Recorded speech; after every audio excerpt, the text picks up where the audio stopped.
Hello friends, ഇപ്പോൾ discuss ചെയ്യാൻ പോകുന്ന topic distinguish between general offer and specific ഓഫറാണ്.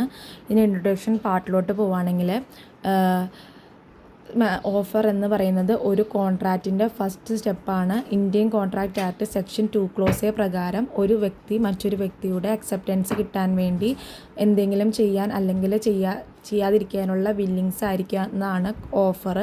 ഓഫർ രണ്ട് ടൈപ്പ് ഉണ്ട്, ജനറൽ ഓഫറും സ്പെസിഫിക് ഓഫറും. പിന്നെ പറയുന്നതാണ് ജനറൽ ഓഫർ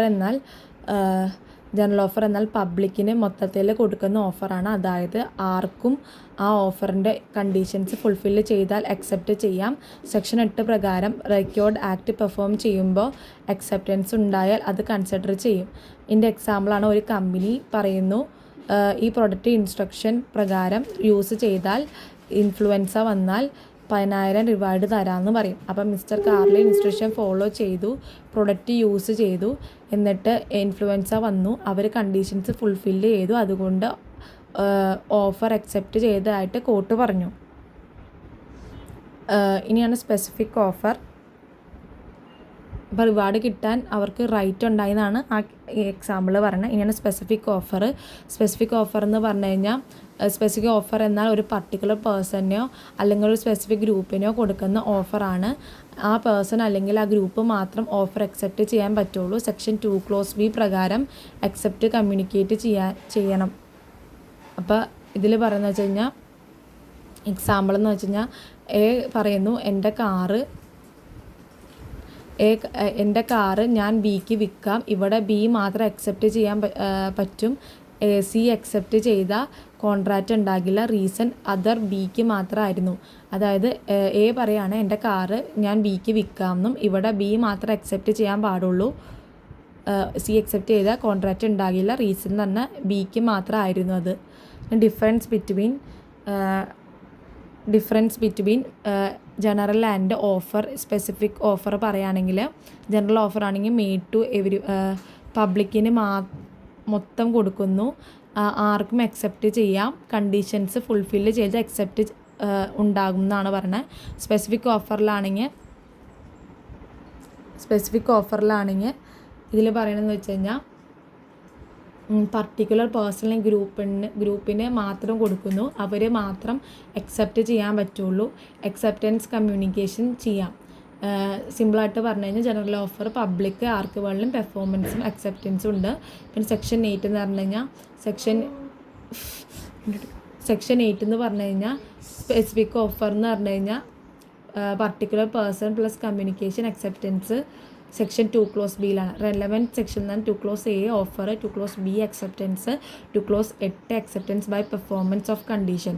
അതായത് സിമ്പിളായി പറഞ്ഞാൽ ജനറൽ ഓഫർ എന്നാൽ എല്ലാവർക്കും വേണ്ടിയുള്ള ഓഫറാണ്, കണ്ടീഷൻസ് ഫുൾഫിൽ ചെയ്താൽ അക്സെപ്റ്റൻസ് ഉണ്ടാകും. സ്പെസിഫിക് ഓഫർ എന്നാൽ ഒരു പർട്ടിക്കുലർ പേഴ്സൺ ടു ഗ്രൂപ്പിന് മാത്രം കൊടുക്കുന്ന ഓഫറാണ്, അവർ മാത്രം അത് അക്സെപ്റ്റ് ചെയ്യാൻ പറ്റുള്ളൂ, അക്സെപ്റ്റ് കമ്മ്യൂണിക്കേഷൻ ചെയ്യുകയാണ്. ഇനി major difference between taught and contract.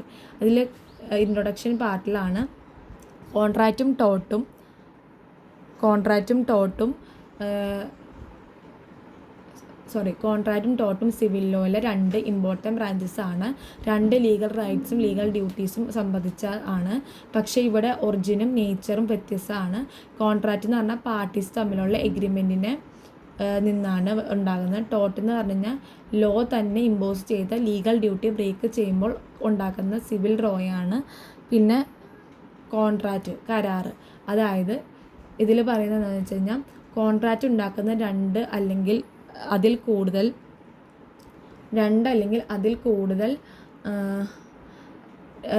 കൂടുതൽ പാർട്ടീസ് സ്വന്തം ഇഷ്ടപ്രകാരം എഗ്രിമെൻറ്റ് ചെയ്യുമ്പോഴാണ് കോൺട്രാക്റ്റിലുള്ള റൈറ്റ്സും ഡ്യൂട്ടീസും പാർട്ടീസ് തന്നെ ഡിസൈഡ് ചെയ്യുന്നു. ഒരു പാർട്ടി പ്രോമിസ് ഫുൾഫില്ല് ചെയ്യാതിരുന്നാൽ ബ്രീച്ച് ഓഫ് കോൺട്രാക്റ്റ് ഉണ്ടാകും. പിന്നെ കോൺട്രാക്റ്റ് മെയിൻലി റെഗുലേറ്റ് ചെയ്യുന്നത് ഇന്ത്യൻ കോൺട്രാക്റ്റ് ആക്ട് 1872 ആണ്. സെക്ഷൻ 2 ക്ലോസേജ് പ്രകാരമാണ് agreement enforced by law. Contract ആണ്. ടോട്ടിൽ പറയുന്നത് വെച്ച് കഴിഞ്ഞാൽ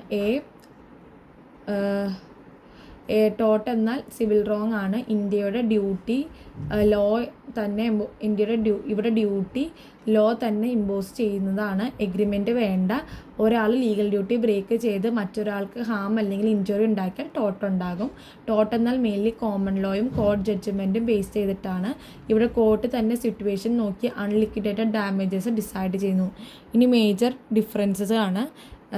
എൻ്റെ ബേസിക്സിൽ contract, agreement plus mutual consent വേണം. ടോട്ടലാണെങ്കിൽ ലോ ഇമ്പോസ് ചെയ്ത ലീഗൽ ഡ്യൂട്ടി വേണം.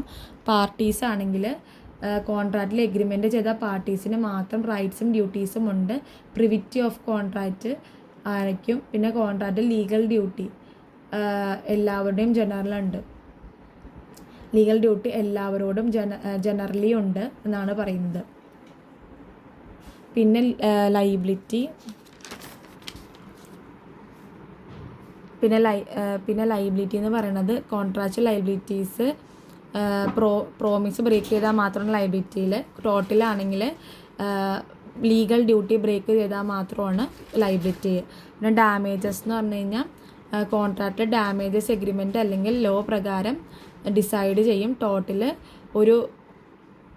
ടോട്ടൽ കോർട്ട് ഹാം നോക്കി അൺലിക്വിഡ് ഡാമേജസ് ഡിസൈഡ് ചെയ്യും.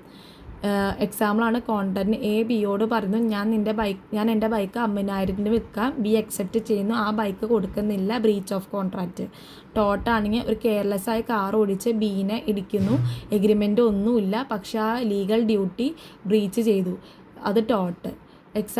എക്സാം ട്രിക്കായിട്ട് കോൺട്രാക്റ്റിലാണ് എഗ്രിമെൻറ്റും പ്രോമിസും വേണം. ബ്രീച്ച് ഓഫ് പ്രോമിസ് ഉണ്ട്. പിന്നെ ഇന്ത്യൻ കോൺട്രാക്റ്റ് ആക്ട് 1872 ആണ്. പിന്നെ സെക്ഷൻ 2 ക്ലോസ് H പറയുന്നുണ്ട്. ടോട്ടലാണെങ്കിൽ ലീഗൽ ഡ്യൂട്ടിയും സിവിൽ റോങ്ങും ആണ്. പിന്നെ ബ്രീച്ച് ഓഫ് ലീഗൽ ഡ്യൂട്ടി ഉണ്ട്. കോമൺ ലോയും ജുഡീഷ്യൽ ഡിസിഷനെ പറ്റി പറയുന്നു.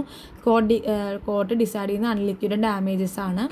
പിന്നെ കൺക്ലൂഡ് ചെയ്ത് പറയുകയാണെങ്കിൽ കോൺട്രാക്റ്റും ടോട്ടും സിവിൽ ലോയിലെ വ്യത്യസ്തമായിട്ടുള്ള ബ്രാഞ്ചസ് ആണ്. കോൺട്രാക്റ്റ് എഗ്രിമെൻറ്റിൽ നിന്ന് റൈറ്റ്സ് പ്രൊട്ടക്റ്റ് ചെയ്യുന്നു. ടോട്ട് ലോ ഇമ്പോസ് ചെയ്ത ലീഗൽ ഡ്യൂട്ടീസിൽ നിന്നുള്ള റൈറ്റ്സ് പ്രൊട്ടക്റ്റ് ചെയ്യുന്നു. കോൺട്രാക്റ്റും എഗ്രിമെൻറ്റ് ടോട്ടും ലീഗൽ ഡ്യൂട്ടിയാണ്. ഇതാണ് ഇവർ തമ്മിലുള്ള മെയിൻ ഡിസ്റ്റിങ്ഷൻ. ഇനിയാണ് പ്രോമിസറി എസ്റ്റോപ്പൽ. പ്രോമിസറി എസ്റ്റോപ്പൽ എന്ന് പറഞ്ഞു കഴിഞ്ഞാൽ ഇതിൻ്റെ ഇൻട്രൊഡക്ഷൻ പാർട്ടിൽ doctrines of consideration, exception to doctrine of consideration ഉണ്ട്. ഇതിൽ പറയുന്നത് എന്താണെന്ന് വെച്ച് കഴിഞ്ഞാൽ ഇൻട്രൊഡക്ഷൻ പാർട്ടിൽ പറയുന്നത് എന്താണെന്ന് വെച്ച് കഴിഞ്ഞാൽ പ്രോമിസറി എസ്റ്റോപ്പൽ എന്നാൽ ഫെയർനെസ്, ഇക്വിറ്റി ബേസ് ചെയ്ത കോൺട്രാക്റ്റ് ലോയിൽ ഒരു ഇമ്പോർട്ടൻറ്റ് പ്രിൻസിപ്പിളാണ്. ഇത് പറയുന്നത് ഒരാൾ ഒരു ക്ലിയർ പ്രോമിസ് കൊടുക്കുന്നു, മറ്റൊരാൾ ആ പ്രോമിസ് വിശ്വസിച്ച് അതിൻ്റെ ബേസ് ചെയ്ത് പ്രവർത്തിക്കുന്നു. പിന്നെ പ്രോമിസ് കൊടുത്താൽ ഞാൻ ആ പ്രോമിസ് പാലിക്കില്ല എന്ന് പറയാൻ പറ്റില്ല. അത് മറ്റേ ആൾക്ക് ഇൻജസ്റ്റിസ് ഉണ്ടാക്കുമെങ്കിൽ അതുകൊണ്ട് ഇതിനെ ഡോക്ട്രൈൻ ഓഫ് കൺസിഡറേഷൻ്റെ ഇമ്പോർട്ടൻ്റ് എക്സെപ്ഷൻ എന്ന് പറയുന്നു.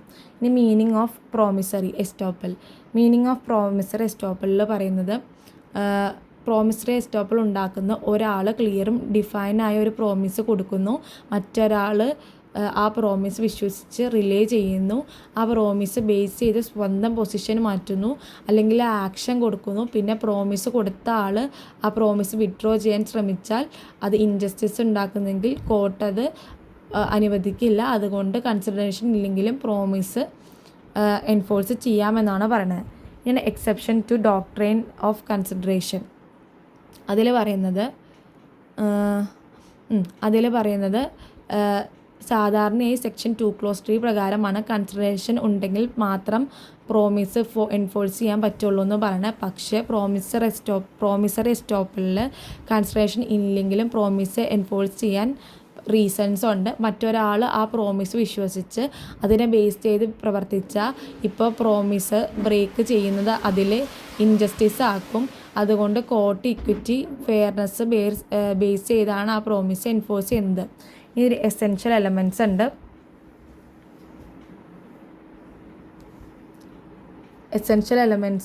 ഇതിൽ എസെൻഷ്യൽ എലമെൻറ്റ്സിൽ പറയുന്നത് ക്ലിയർ പ്രോമിസ് ആയിരിക്കണം. അതായത് പ്രോമിസ് ക്ലിയറും ഡിഫൈനും ആയിരിക്കണം. റിലയൻസ് ബൈ ദ പ്രോമിസ്, അതായത്